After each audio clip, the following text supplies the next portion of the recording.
Peter, thanks for joining us ahead of the Stenhousemuir match this weekend.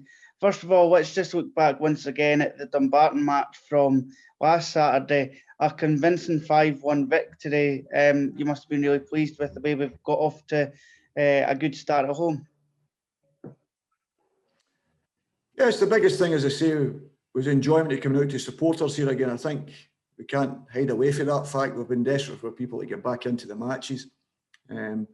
I think you could sense that in the players prior to the match. You know, all of a sudden you're going out to an atmosphere again, and people forget that football's an entertainment business, and it's like going out to do a show with nobody there. I don't think I'd like to be a comedian then, you know what I mean? So I think the players were really looking forward to that, and you could tell that in the way they went about their business early to start the game. I mean, we want to play in the front foot, of course. We want to score early goals, but as I say, scoring two as early as we did was fantastic. But as I say, that's the way the boys have been approaching their training. They've tried to be on the front foot in everything they do. And as I say, it was a fantastic start. And as I say, we're just delighted that the supporters were here to see it. So once we started doing that, there was a lot of very good things in the game. You know, there's obviously things that we're not so happy with. But hopefully it gave the supporters a taste of what we can do. But we've got to be fair to Dumbarton. You know, they had a few injuries and obviously illness situation. So we're well aware of that. And we know we've got a lot of work to do. And I know that's an old football cliche, but we know that's a fact because that was proven in the goal we lost. I think the good thing for me after the game was the fact when I went back to the dressing room, the players were as disappointed as I was with the goal that we conceded, not the 5 that we scored. You know, so that was pleasing to see because you've got to have that ruthlessness, as I said, in your game going both ways. You know, I want defenders to feel like all attackers are scoring goals. I want defenders to feel that way. A clean sheet to them is like scoring a hat-trick. And we've got to have that mentality. But as I say, there was a lot of good things in it, and a bit of missing it to miss that out. So I can see the boys trying to do the things that we're asking of them and trying to implement. So a lot of pleasing things, but we know we've got a long road and we know we'll face tougher tasks. And as I say, that's no disrespect to Dumbarton. You know, we got opportunities because we created them and we deserved to win the game, and we should probably win it more, you know. But as I said, it's still sticking in my throat a wee bit about the goal that we conceded. And I think that shows you where the boys' focus is at this moment in time, that they want to win every game, they want to play well every game, and they want to do everything correct. So a lot of things, even when you look back over the game, to be pleased with. After 3 games in the group, how pleasing is it that all 3 strikers that you've been able to get out on the park, Nikolai Todorov, Craig Whiten and Kevin O'Hara, have all been able to contribute, not just in terms of goals, but assists and just the general work for the team as well? How pleased have you been with the way they've all managed to link together early on? I've been delighted. I think the work ethic of the 3 of them, as I said to them, they're always known as strikers, and they get the plaudits for putting the ball in the net. But I think you're rightfully, as you said, that they realise that they're our first defenders. You know, they have to really work really hard against the ball. If they don't do that, I can't play with the 3 of them. It's as simple as that. That's a fact, because I can't sacrifice the team for the sake of any players. You know, the team is more important. But as I say, if they keep doing what they're doing, their work ethic when we've not got the ball is more pleasing, because I know they're going to work hard to get in the box, because strikers want to score goals. And that was a pleasing thing. We felt the box a lot better at the weekend. You know, they were always in the box. They were always getting opportunities. They could have a couple of goals more each, really, to be perfectly honest with you. But as you say, you've got to get in the box to score. And as I say, the quality from wide, I mean, young Kyle was excellent in the game, and his delivery was magnificent, which he's been working on. Same with Josh on the opposite side. You know, it's all getting into dangerous areas, but then you've got to get that final ball. Is always going to be the most important ball, you know. And I thought they were excellent at that. So they get fantastic service, you know. But the pleasing thing for me is the way they work off the ball and the areas they pick up, so they can be the first pass and available for us. And they're not always coming short. They're willing to stretch defenders and run in behind them. And I think, as I said when I taken the job and when we signed Toddy, I think we've got a good mix of strikers. You know, I think we've got a good mix. We've got different types at this moment in time. We could all do different things and have different strengths. But the great thing is the 3 of them want to score goals, and that's a great trait to have as a striker. Looking at Saturday's game against Stenhousemuir, it's a team that you played early on in your pre-season preparation, so you know exactly what to expect from them. Yes, I think they've recruited very well. You know, I think a couple of players that I had 3 players I actually had last year at Alloa, and Robert Thompson, Adam Brown, and big Nicky Jameson. 3 very good players who'd done very well for me, who I was delighted with. and all very good players on their day. And I know they've got a very big squad actually for part-time, which is unusual. But they've got a lot of quality. I think if I looked at all the lower divisions, I'd say probably they're the best recruiters this year when I look at the players that they've brought in. And we played them, as you say, for 75 minutes with 325s, and they gave us a bit of a doing, to be perfectly honest with you.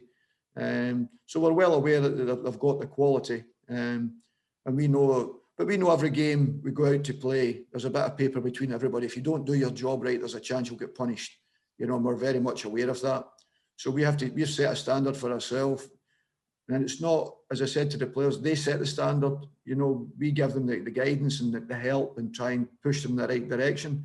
But they've set the standard. It's up to them now to continue it, because that's what people look at. All the best players are not judged what they've done last week. They're judged what they do the next week and the next week and the next week, and how consistently they can do that. And that's what we've got to try and do. And we know there's a lot of work to be done. We know that. We understand that. But the one goal is it would be fantastic if we get through in the group section to qualify, because it's fantastic if you're involved in cup ties. I love being involved in the cup, and obviously to be prepared for the first game of the league game of the season. And we know that's the holy grail. Obviously, that's the one we want to win, is the league. That's what we're aiming to do. But to do that, you have to put performances together every week, whether it's in training, whether it's playing. And as I say, Saturday was a good start, but that's all it was. You know, that's all it was. But I've been pleased. As in the cup section, I've been very pleased the way we've played. You know, probably the first 25 minutes, 20 minutes against Partick, we struggled a little bit through our own fault. After that, I thought about a purple patch. St Mirren, the first half against St Mirren, we'd done really well, lost a bad goal again. And then the other day there, I thought we started really, really well. And then, as I say, the disappointing thing was losing the goal the way we did. So we know we've not put any complete performances together yet, and that's what we're striving to do week in, week out. When I spoke to Nikolai Todorov after the game on Saturday, I'd asked him how easy it was potentially after 3-4 minutes in the game to just carry on playing at 100% and try and do the things that you've been asking all the team to do in training ahead of that game. And I know you'd kind of touched on it as well post-match on Saturday. I think the most impressive thing was he was actually quite honest and said, well, actually, it's quite difficult to carry on and do that. And you have to have a specific mindset to kind of go out and carry on at 100% and keep doing the right things and keep playing for 90 minutes. I'm guessing you're quite pleased to hear that the players are maybe taking that kind of psychological side on as well. It's massive. It's the biggest thing in football. You know, people can talk, you know, about how nice you are and look as a team. As I say, people will tell us, oh, you're good to watch or this. We're here to win. You've got to have that mentality. They're ruthless. You've got to be ruthless, you know, when you're in front. That's why you don't do nutmegs and back heels when you're 1 or 2 up, you know, and start doing drag backs and whatever. You've got to respect your opponent at all times, you know, and it'd been remiss of us if we started to stand on the ball and flick the ball here and there. Then that's the players that have been sitting next to me if that had happened, and they know that, because you've got to always respect your opponent. It's so important for us, you know, and to do that, you have to go about your job well. And I think you can see that in the players. We don't have that in the group of players. They know they have to be focused for that 95 minutes. They know they have to be on the front foot in respect to that. They know they have to try and stop their opponent playing when they've got the ball, and we have to play when we've got the ball. They know that. That's the game, you know. But you have to drive yourself. If you want to be the best, you have to drive yourself every second. And as I say, I'm very fortunate. As I said to them, they should be managing each other on the pitch. As soon as they see somebody stepping off the gas, which has not happened yet, they should want to. It shouldn't take the manager or Stephen or Shieldsy shouting at them at the side of the pitch. They should be doing it automatically themselves. And that's what we're saying to them every day. And that's the drive every day in training, because then it becomes habit forming. How's the squad looking ahead of Saturday? You obviously made all 4 outfield changes available to you on Saturday. I'm guessing they were all just tactical rather than injury, so I'm guessing you should still be at full strength from what was there on Saturday. No, well, Paul Watson had a slight knock in his ankle. He's been carrying that since the start of pre-season, so Paul was struggling a little bit with that, to be fair. Another one was just tactical, just to see different positions for different players, you know, so I thought they come on and done very well. Vihas done very well when he come on. You know, I wanted to see Dom in the central area to see if he's got that discipline to play that role as well, you know. So I wanted to see that. The young boys have done exceptionally well in training, Matty and Miller. So they deserved an opportunity, and it was Miller's first opportunity to pull on the first team jersey, you know. So it was great for him, you know. But to be fair, it's the way he's worked his training. I just wouldn't give the jersey out cheaply. I don't think that I would never do that to anybody and just give them a game for the sake of giving them a game. you know, and I think it's so important. But he's worked so hard in his pre-season to get better and better, and he deserved that opportunity to do that. So it wasn't because I thought the game was finished. I just felt it was important at that time. There was an opportunity, and the thing was, I knew the quality wouldn't drop. I think that was important. I knew the quality wouldn't drop, and as I say to you, any time we're looking at players, I've got to be able to turn to the bench and put someone on the pitch knowing that the quality of the team won't drop. And that's what I did in Saturn. That didn't happen, you know, so I was very, very pleased with that. As I said, only goal thing, there was a few things that didn't happen, but we tried to work on. But the goal was the biggest disappointment. As I say, the players were all aware of that. And I think that's the standards they've set. We try and implement them, you know, and talk to them about it constantly. But they're the ones that's got to implement them when they go on the football field. And I thought they'd done that exceptionally well at the weekend.